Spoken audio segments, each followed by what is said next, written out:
우리는 계속해서 요셉의 이야기를 살펴보고 있는데요. 지난번에도 말씀드린 것처럼 요셉의 이야기를 크게 두 부분으로 나눌 수 있습니다. 첫 번째 부분은 요셉이 형들에게 팔려 이집트에 내려갔다가 총리의 자리에 오르는 그 내용이죠. 그리고 두 번째 부분에서는 주인공이 바뀌는데요. 요셉을 비추고 있던 스포트라이트가 요셉의 형들에게로 이동합니다. 요셉의 형들이 요셉과 화해하면서 그 마음이 변화되어 가는 과정을 보여주고 있습니다. 우리 성도님들, 이 두 부분 중 어느 부분이 더 재미있습니까? 스토리 라인이 확실한 이 앞부분이 우리 머리에 잘 들어옵니다. 아이들이 요셉이 총리에 오르는 이야기를 듣고 너무너무 재미있어 하지요. 반면에 뒷부분의 이야기는 솔직히 집중이 잘 안 될 때가 있거든요. 우리 형들이 이집트를 왔다 갔다 하면서 요셉의 테스트를 받는 장면인데 똑같은 장면, 비슷한 장면이 반복되니까 잘 이해도 안 되고 재미가 없습니다. 그래서 자세히 읽어보지 않으면 그 스토리 라인이 어떻게 진행되는가도 우리가 이해하기가 쉽지가 않습니다. 그런데요, 하나님의 구원 역사의 관점에서 볼 때에 이 뒷부분의 이야기가 너무너무 중요하다는 거죠. 이렇게 표현해 볼 수가 있습니다. 요셉이 총리에 오르는 이야기는 선이 악을 무찌르고 승리하는 이야기입니다. 선이 악을 무찌르고 승리한다. 이해가 가시죠? 형들이 요셉을 내다 팔았어요. 보디발의 아내는 또 거짓 고소를 해서 요셉을 감옥에 넣어버립니다. 하지만 결국 하나님이 함께 하셔서 요셉을 총리로 세우시고 승리하게 하신 이야기 아니겠습니까? 그래서 아무리 악이 발악을 할지라도 하나님이 함께 하시는 그 선이 이긴다 하는 것을 보여주는 신나는 이야기지요. 그렇다면 이 뒷부분의 이야기는 뭐라고 표현을 할 수 있을까 하는 겁니다. 악이 선으로 변화되는 이야기입니다. 앞부분과 다르죠. 앞부분은 선이 악을 이긴 이야기인데요. 이 뒷부분은 악이 선으로 변화되는 이야기라는 거죠. 악했던 형들이 선한 마음을 회복하기 시작하는 것입니다. 이것이 왜 이렇게 중요합니까? 하나님은 야곱의 12아들을 이스라엘의 12지파로 세우기도록 이미 작정하셨거든요. 그렇다면 그것을 감당할 사람을 훈련하고 만들어 내셔야 하는 거죠. 주님 마음을 알지 못하는 악한 자를 쓰실 수는 없잖아요. 그래서 형들의 마음이 바뀌어가는 이 뒷부분의 내용이 상당히 중요한 의미가 있는 것입니다. 오늘 우리가 44장 전체를 살펴보려고 하는데요. 이 내용이 형들이 변화하는 그 모습을 확실하게 보여주고 있는 장면인 것입니다. 악을 선으로 바꾸어 사용하시는 하나님, 이것이 중요한 이유가 또 있는데요. 우리들이 어떻습니까? 우리들 여기 앉아 계시니까 다 선해 보이시지만 우리들 다 악하잖아요. 아닌 척하고 앉아 계시지만 우리가 얼마나 악한 자인지 스스로 알고 있지 않습니까? 그런데 악했던 요셉의 형들이 존귀하게 쓰임받았다는 것은 우리도 변화되어 쓰임받을 수 있다라는 소망을 주는 것입니다. 그렇기 때문에 오늘 이 말씀이 우리에게 큰 의미를 주는 것입니다. 오늘 첫 번째로 살펴볼 부분은 오늘 44장 전체에 걸쳐서 나오는 은잔 테스트입니다. 은잔 테스트. 오늘 설교의 제목처럼 마지막 테스트라고 할 수가 있습니다. 요셉이 형들을 여러 단계를 거쳐 테스트를 하는데요, 3단계로 나누어 볼 수가 있습니다. 42장에 보면요, 첫 번째 테스트가 나오는데요, 곡식을 사러 온 형들을 어떻게 합니까? 정탐꾼으로 몰아가는 것입니다. 그래서 한 명을 인질로 가둡니다. 시므온을 가두지요. 그리고 어떻게 말합니까? 가서 곡식을 더 얻고 싶다면 막내 동생 베냐민을 데려와야 한다. 이것이 첫 번째 테스트였습니다. 이게 왜 테스트가 될까요? 형들은요, 오랫동안 아버지 야곱과 소통을 못하고 살아왔습니다. 야곱은 요셉을 잃은 뒤 삶의 희망이 사라졌어요. 그러니 그 막내 아들 베냐민에게 더욱 집착했던 것 아니겠습니까? 형들은 그런 아버지의 모습이 더 보기 싫은 것입니다. 아버지를 보면 자신들의 죄악들이 생각나고 그 보기 싫었던 요셉 생각나고 기분이 좋지가 않은 것이죠. 그런데 베냐민을 데려오라는 것은 첫 번째로 형들과 아버지 야곱과의 소통이 회복되어야 한다 하는 것을 말해줍니다. 그리고 두 번째로는 야곱도 베냐민에 대한 집착을 포기해야 된다. 하나님 앞에 쓰임받는 믿음의 조상으로 서기 위해서는 이 집착을 포기해야 한다라는 것을 보여주는 것입니다. 그래서 시간이 좀 걸리고 아버지와 형들 사이에 티격태격 싸움이 있었지만 결국은 유다의 제안으로 이 첫 번째 테스트를 통과하는 거죠. 야곱이 결국 베냐민을 내어주고 형들이 베냐민을 데리고 다시 애굽으로 내려왔던 것입니다. 그렇다면 두 번째 테스트가 뭡니까? 형들이 이번에 2차로 베냐민을 데리고 방문했을 때에 요셉은 그들을 위하여 만찬을 준비하지 않습니까? 자신의 친동생 베냐민에게는 무려 형들의 몫의 5배나 되는 음식을 줍니다. 5배나 되는 음식을 먹을 수 있겠습니까? 못 먹지요. 5배나 음식을 씨름 선수 아니면은 그 많은 분량을 먹지 못할 것입니다. 그런데도 불구하고 형들이 보는 앞에서 베냐민에게 5 몫을 주었다는 것은 예전에 요셉 자신을 향했던 그 시기 질투가, 형들의 그 시기 질투가 지금도 남아 있는가, 그것을 확인하고 싶었던 것입니다. 여기서도 형들은 이제 통과합니다. 옛날의 시기 질투의 마음을 버리고 베냐민 막내 동생을 챙기려는 마음을 가지기 시작했던 거죠. 동생 베냐민의 몫이 자기들 것보다 훨씬 많았지만 그것에 대해서 마음 불편해하지 않고 모두가 기쁨의 만찬을 가졌던 것입니다. 그것이 지난 43장까지의 이야기였고요. 오늘 43장에 이제 마지막 테스트가 나오는데요. 이것이 바로 은잔 테스트입니다. 요셉은 이 테스트를 통해서 형들에게 무엇을 원했을까? 그것이 오늘 말씀의 핵심 포인트가 되는 것입니다. 즐거운 만찬의 시간을 보낸 뒤 형들이 이제 곡식을 또 사가지고 돌아갈 때가 되었습니다. 이때 요셉이 또 작전을 세우지요. 어떻게 합니까? 베냐민의 곡식 자루 속에 자신의 소중한 은잔을 집어 넣은 것입니다. 그리고 형들이 떠난 지 얼마 안 됐을 때, 성읍을 벗어난 지 얼마 되지 않았을 때 딱 타이밍을 기다렸다가 청지기를 뒤따라 보내는 거지요.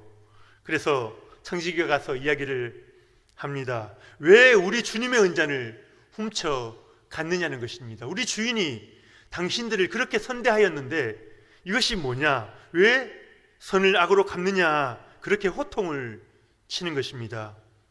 요셉의 형들은 너무 당황스럽거든요. 서로 이렇게 이야기를 주고받았지만 아무도 은잔을 훔친 사람이 없다는 겁니다. 그래서 당당하게 이야기를 합니다. 우리는 아무도 도둑질을 안 했으니 마음껏 자유롭게 찾아보시기 바랍니다. 만약에 은잔이 우리에게서 발견된다면 그 사람은 죽여도 좋습니다. 그리고 우리 나머지 형제들은 당신 주인님의 종이 될 것입니다. 그렇게 당당하게 이야기를 했던 거죠. 그런데 그 은잔이 어디에서 발견됩니까? 막내 베냐민의 자루 속에서 그 은잔이 나오고 만 것입니다. 그래서 베냐민과 형들은 다시 요셉에게로 붙잡혀 이집트로 다시 돌아오는 거죠. 자, 우리 오늘 말씀 중에 15절 16절 말씀 우리 같이 한번 읽어보겠습니다. 15절 16절 말씀 시작.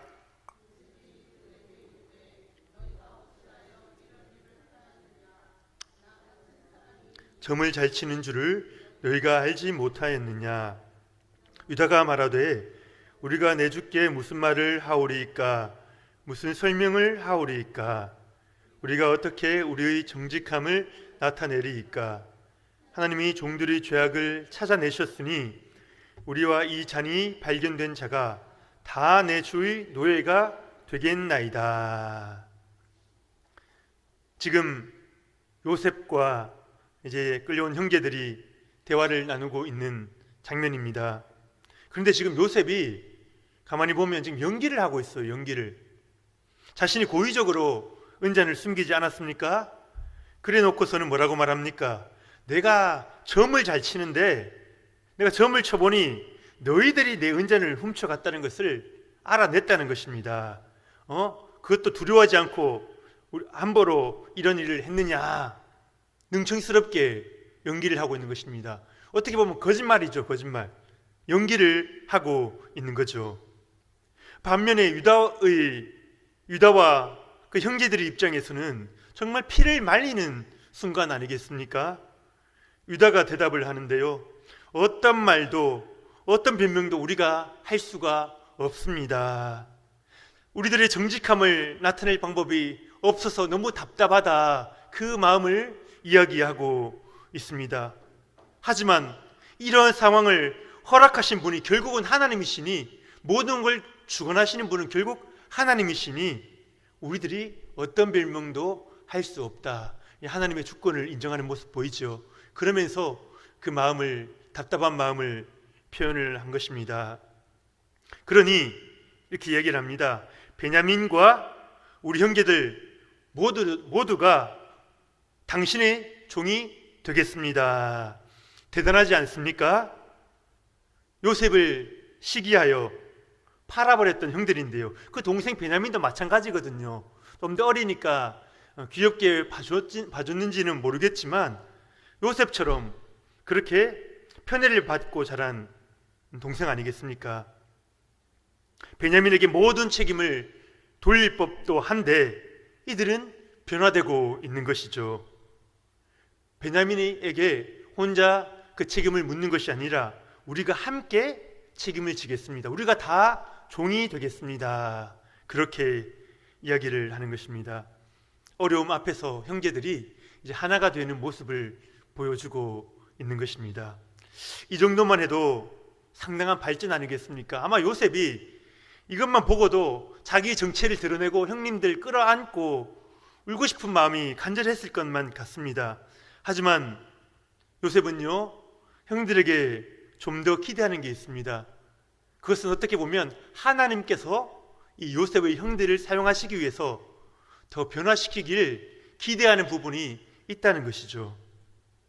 그래서 요셉은 시치미를 떼고 형들을 계속 압박하는 것입니다. 우리 17절 말씀 같이 한번 볼까요? 17절 말씀 시작. 요셉이 이르되 내가 결코 그리하지 아니하리라. 잔이 그 손에서 발견된 자만 내 종이 되고 너희는 평안히 너희 아버지께로 도로 올라갈 것이니라. 아멘. 어떻습니까?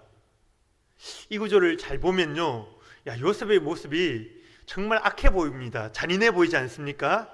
형들이 베냐민 혼자 종으로 내주지는 못하겠으니 함께 종이 되겠다 하는데 결코 그렇게 할 수 없다는 것입니다. 은잔이 발견된 그 사람만 책임을 져라, 나머지는 돌아가라, 딱 잘라서 그렇게 이야기를 하는 거죠. 요셉이 알고 있지 않습니까? 너희 아버지가 소중히 여기는 아들을 내가 이렇게 빼앗아 갈 텐데 너희들이, 형님들이 어떻게 할지 한번 지켜보겠다는 것입니다. 요셉의 이야기를 보면서 우리 청년들 중에 예전에 그런 친구들이 있었는데요. 요셉이 너무하다, 그렇게 주장하는 친구들이 있었습니다. 아마 우리 성도님들 중에서도 그런 마음이 드는 분이 계실 것입니다. 형들을 그만 괴롭히고 자신의 정체를 드러내면 될 것이지 무슨 다른 사람을 골탕 먹이는 게 그렇게 재미있느냐 하는 것이죠. 아마 우리 성도님들 그런 생각하신 분 있을 것 같습니다. 그런데요, 간단한 질문 같지만 이 질문이 상당히 중요합니다. 요셉이 어떠한 마음과 어떠한 의도로 형들을 테스트하는가, 이것이 너무나 중요하거든요. 선한 의도인가 악한 의도인가, 다시 말하면 형들에게 좋게 해주기 위해서 그런 것인가, 형들을 괴롭히기 위해서 그렇게 한 것인가, 이것을 우리가 잘 판단을 해야 하는 것입니다. 요셉이 테스트를 할 때에 당장 형들이 곤란에 빠질 수밖에 없습니다. 그죠? 얼마나 당황하게 몰아가고 있습니까? 그리고 그러면서 자신의 죄도 계속 들춰내지 않습니까? 요셉의 사건도 생각나게 하고 자신들이 잘못된 부분들이 생각나게 하는 것입니다. 두려움이 임하겠지요. 하지만 그렇게 하는 이유가 형들을 괴롭게 하려는 게 아니지요. 오히려 반대인 것입니다. 형들을 과거의 죄에 직면할 수 있도록 도와주고 있는 것입니다. 자신의 악한 모습과 연약한 모습을 마주하도록 그 시간을 제공하고 있는 거죠.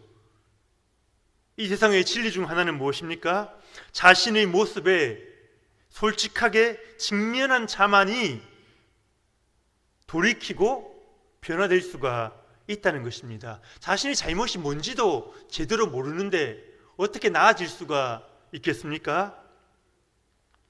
요셉도 형들을 몰아붙이려고 하니까 마음이 아팠을 것입니다. 하지만 형들에게 돌이킬 기회를 주기 위해서 모르는 채 연기를 하고 있는 거죠. 그런데 어떤 사람들은 이것을 반대로 해석하거든요. 요셉이 총리가 되었지만 형들에 대한 억울하고 미운 마음이 남아 있었다 하는 것입니다. 그도 인간이기에 복수하고 싶은 마음이 생겨서 형들에게 그렇게 대한 게 아닌가, 그렇게 말하는 사람들이 있습니다. 어떻게 생각하십니까? 여러 가지 해석이 있을 수 있지 않겠습니까? 그런데 여기에 대해서 우리 장로교의 아버지라고 할 수 있는 칼빈은 이렇게 말했습니다. 요셉이 자신을 드러내지 않고 연기하는 그 장면을 보면서 이렇게 주석을 답니다. 요셉은 성령에 의해서 자신을 드러내고자 하는 마음을 억제하고 있으며 성령의 지혜로 형제들의 문제를 다루고 테스트하고 있다. 괴롭히는 게 아니다.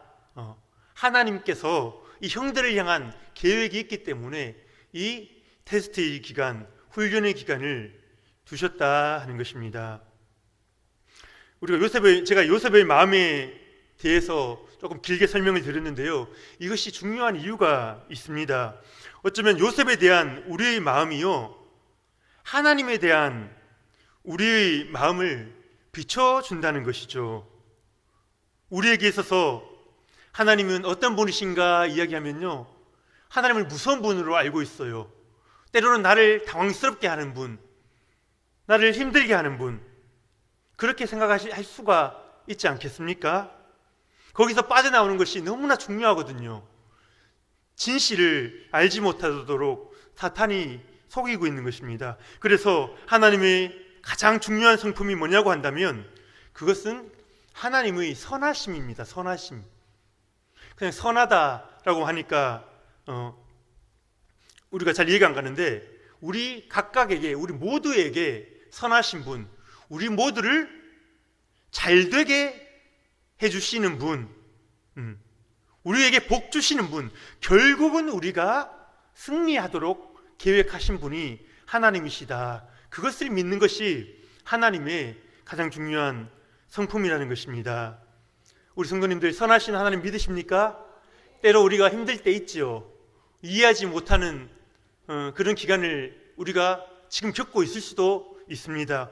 하지만 선하신 하나님께서 그 훈련의 기간을 거쳐서 결국은 마침내는 우리에게 복 주시길 원하신다.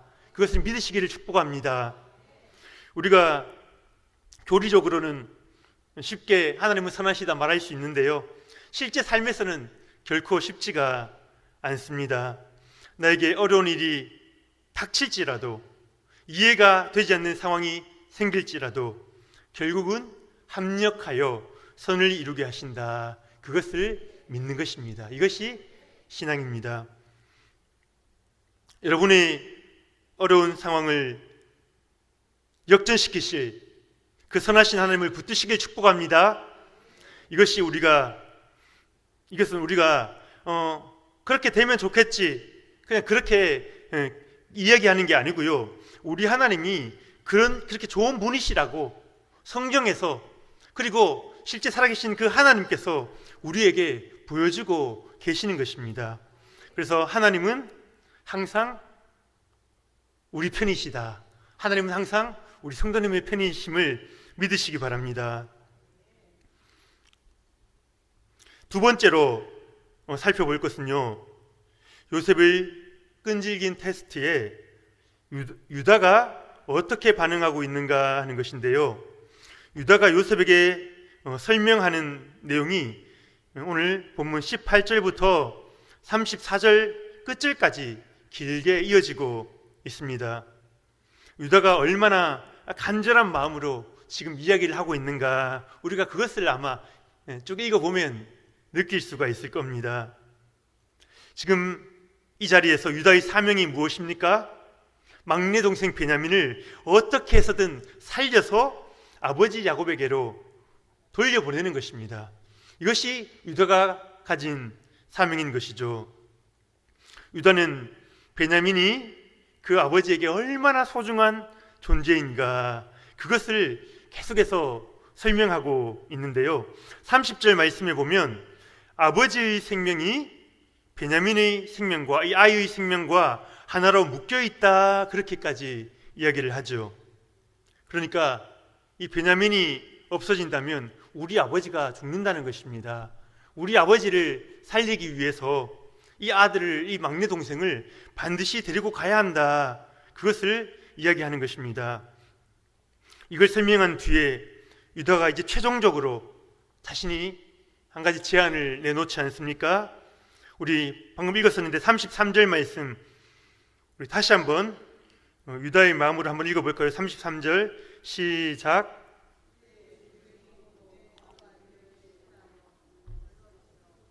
내 주의 종이 되게 하시고 그 아이는 그의 형제들과 함께 올려 보내소서. 아멘. 예. 허락만 해주신다면 동생 베냐민의 죗값을 자신이 지겠다는 거죠. 어떻게 이런 마음이 가능했을까? 유다가 변화되고 있거든요. 창세기 38장에 유다와 다말의 이야기 나오는 것 아시죠? 그래서 그냥 볼 때는 뜬금없이 그 이야기가 끼어 들어와 있다고 우리가 생각할 수가 많은데요, 이 유다가 상당히 중요한 인물입니다. 유다가 어떻게 변화되는가 하는 힌트를 거기서 주고 있는 거죠. 유다는 다 자신의 첫째, 둘째 아들을, 그 아들이 어릴 때 20대, 10대, 20대 초반에 그 아들을 잃는 경험을 하는 것입니다. 물론 하나님 앞에서 죄를 지어서 이렇게 하나님께서 죽이셨다라는 언급도 있지만 아버지 마음에 그 아들을 향한 간절한 마음이 얼마나 있겠습니까? 그래서 세 번째 아들 절대 죽게 해서는 안 된다, 그렇게 유다가 생각을 했던 거죠. 그래서 원래는 하나님의 율법에 따라 게데온을 위해서 다말에게 그러니까 형수님에게 이 셋째를 내어 주어야 하는데 모른 척하고 데리고 사는 거죠. 얘까지 죽일 수는 없거든요. 그래서 자녀를 잃었던 아픔을 경험한 이 유다는 요셉을 잃은 아버지 야곱이 얼마나 그 슬픔이 컸을까, 그것을 이해하게 된 것입니다. 막내 베냐민에게 집착하는 아버지의 마음을 알 수가 있었던 거죠.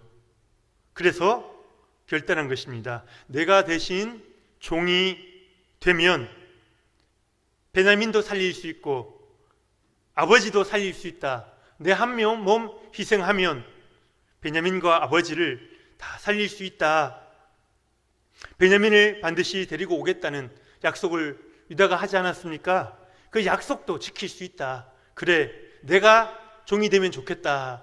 결단을 한 거지요. 유다가 이렇게 결단을 하는 그 순간, 사실 형들에 대한 요셉의 테스트, 하나님의 테스트는 그 순간 끝이 나는 겁니다. 하나님께서 통과라고 말씀하시는 거죠. 1단계 테스트에서 가정의 대화가 시작되었고요. 2단계 테스트에서 동생 베냐민에 대한 시기, 질투가 사라졌어요. 하지만 하나님이 생각하신 수준은 한 단계 더 나아가야 하는데요. 시기 질투하던 그 왼수 동생을 위해서 이제 자신을 내어주는 그 자리까지 하나님께서 요청하고 있는 것입니다. 이것이 하나님께서 당신의 사람을 만들어 가시는 과정인 것이죠. 여기서 유다는 예수 그리스도의 예표가 되는데요. 원수인 우리를 위하여 자신의 몸을 내어놓으신 그 예수님의 모습을 미리 보여주고 있는 것이죠. 이것이 하나님 나라가 작동하는 원리입니다. 하나님 나라가 세워지는 원리인 것입니다. 이스라엘이라는 나라가 세워지기 위해서 유다와 그 형제들은 자신을 희생하는 방법을 꼭 배워야만 했던 것이죠. 그것이 하나님 나라가 세워지고 운영되어 가는 유일한 방법이기 때문입니다. 그것이 예수 그리스도가 만드신 그 하나님 나라 아니겠습니까? 희생하지요. 내어주지요. 그것이 기독교의 핵심 아니겠습니까? 이 목표가 있었기에 하나님은 요셉을 통하여 형들이 결단하도록 끝까지 몰고 가셨던 것이죠. 야곱은 요셉도 베냐민도 그 아들을 잃을 뻔했지만 잃었습니까? 안 잃었습니까? 하나님이 은혜를 주셔서 그 두 아들을 다 얻게 되고 그들을 축복하고 떠나는 복된 인생이 됩니다. 그죠? 하나님의 은혜입니다. 그런데요, 하나님 자신은 결국 자신의 아들 예수 그리스도를 결국 십자가에 내어 놓으셨습니다. 아버지의 생명과 아이의 생명이 하나로 묶여 있다고 말하지 않았습니까? 예수님이 십자가 위에서 죽으실 때에 하나님도 함께 죽으신 거죠. 바로 그 십자가 위에서 하나님은 증명을 하신 겁니다. 나는 죄인된 너희를 사랑한다. 끝까지 사랑한다. 나의 생명과도 같은 아들을 너를 위해 내어 놓았다. 그러니 내가 결국은 너를 복주겠다는 그 약속을 믿으라는 것이죠. 이 증거를 주시지 않았습니까? 아들을 내어놓고 나는 너에게 선한 분이다. 나를 붙들어라. 우리에게 말씀하고 계시는 것입니다. 이 선하신 하나님을 붙드시는 은혜가 있기를 축복합니다. 야곱의 12아들 중에서 요셉과 유다 이 두 명의 비중이 가장 크다고 할 수 있는데요. 이 둘도 조금 약간의 차이가 있습니다. 어떤 차이가 있습니까? 요셉은요, 처음부터 끝까지 계속해서 선한 자로 등장하고 있습니다. 선한 모습으로 하나님께 영광을 돌려드렸지요. 반면에 유다는 어떻습니까? 악한 자에서 선한 자로 변화되어 가는 과정을 보여주고 있는 것입니다. 유다는요, 가나안 여인과 결혼했고요, 가난한 친구들을 사귀었고요. 그 창세기 38장에 다 나오지 않습니까? 그리고 아들들도 하나님께 범죄해서 죽임을 당했죠. 거기다가 또 성적으로 타락한 모습까지 보여주지 않았습니까? 창녀를 찾아갔잖아요. 영적으로나 도덕적으로나 참 악하고 부족한 자입니다. 그죠? 우리가 읽어보면 우리보다 더하네 이런 생각이 들지 않습니까? 하지만 하나님께서는요, 아들의 죽음과 유다의 그 아들들의 죽음과 또 다말의 사건을 통해서 계속해서 유다의 마음속에 말씀해 주시는 것입니다. 결국은 동생 베냐민을 대신해서 자신을 희생하는 결단까지 할 수 있도록 하나님께서 붙잡아 주셨던 거죠. 하나님께서 유다의 그 결단을 다 지켜보고 계셨지 않겠습니까? 그래서 가장 강력한 지파, 유다 지파의 우두머리로, 그리고 예수 그리스도의 조상으로 삼아주셨던 것입니다. 우리 성도님들, 요셉이 되고 싶으십니까? 유다가 되고 싶으십니까? 아무래도 요셉이 더 좋아 보입니다. 그죠? 악과 거리가 먼 순결한 하나님의 사람 얼마나 귀합니까? 그죠? 요셉이 될 수 있으면 요셉과 같은 자로 살아가시기를 축복합니다. 하지만 저 자신만 돌아봐도 죄가 너무 많아요. 저의 악한 모습, 또 나약한 모습들이 문득문득 떠오르지 않습니까? 그럴지라도 유다를 변화시키신 하나님께서 저와 여러분을 변화시켜 가실 것입니다. 하나님의 영광을 위해서 사용하시기 위해서 우리를 이끌어 주실 것입니다. 요셉보다 유다가 더 좋은 점이 한 가지 있는 것 같은데요. 무엇일까요? 자신이 죄짓고 철없을 때가 생각나지 않겠습니까? 그때를 생각하면 하나님의 은혜를 저버릴 수가 없죠. 하나님의 은혜를 잊어버릴 수가 없는 것입니다. 죄인에게 주어지는 사랑, 그것을 은혜라고 합니다. 하나님께서 유다에게 은혜를 주셨고 그의 자발적인 희생을 통해서 구원의 역사를, 그 물줄기를 이어가시는 것입니다. 유다와 같이 이러한 은혜의 도구로 쓰임받을 수 있는 저와 여러분 되실 수 있기를 예수님의 이름으로 축복합니다.